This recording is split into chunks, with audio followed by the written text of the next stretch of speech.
જૂનાગઢ પંથકમાં યુવાનોમાં ડ્રગ્સનું દૂષણ વધ્યું હોવાના આધારે જૂનાગઢ પોલીસની મેગા ડ્રગ્સ ડ્રાઈવ યોજવામાં આવી હતી, જેમાં જૂનાગઢ જિલ્લા પોલીસ વડા હર્ષદ મહેતાના વડપણ હેઠળ પોલીસની જુદી જુદી 8 ટીમ બનાવી શંકાસ્પદ ઇસમોની પ્રવૃત્તિ ઉપર નજર રાખવામાં આવી રહી હતી, જે અંતર્ગત મોડી રાત્રે ચોબારી ફાટકથી ઝાંઝરડા ચોકડી તરફના રોડ પાસેથી 2 ઇસમો પાસેથી 8 લાખથી વધુનો મુદ્દામાલ ઝડપી પાડવામાં આવ્યો હતો।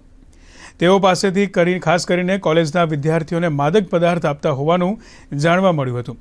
આ અંગે હાલ વધુ પૂછપરછ ચાલી રહી છે અને ઊંડાણપૂર્વક તપાસ કરીને કડક કાર્યવાહી કરવામાં આવશે તેવું જૂનાગઢ જિલ્લા પોલીસ વડાએ જણાવ્યું હતું।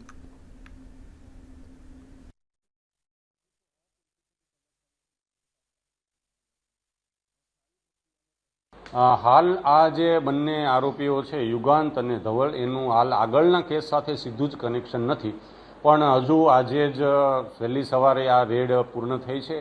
એની વિશેષ તપાસ કરવામાં આવશે। એના રિમાન્ડ દરમિયાન અથવા એમના આગળના કોઈ કોમ્યુનિકેશન દરમિયાન પણ ભૂતકાળના જે કેસીસ છે એની સાથે આનું કોઈ કનેક્શન અથવા કેટલા સમયથી એમની સાથેનું જોડાણ છે, આ બાબતે પણ ટેકનિકલ સર્વેલન્સ દ્વારા એમની વિગતો લેવામાં આવશે।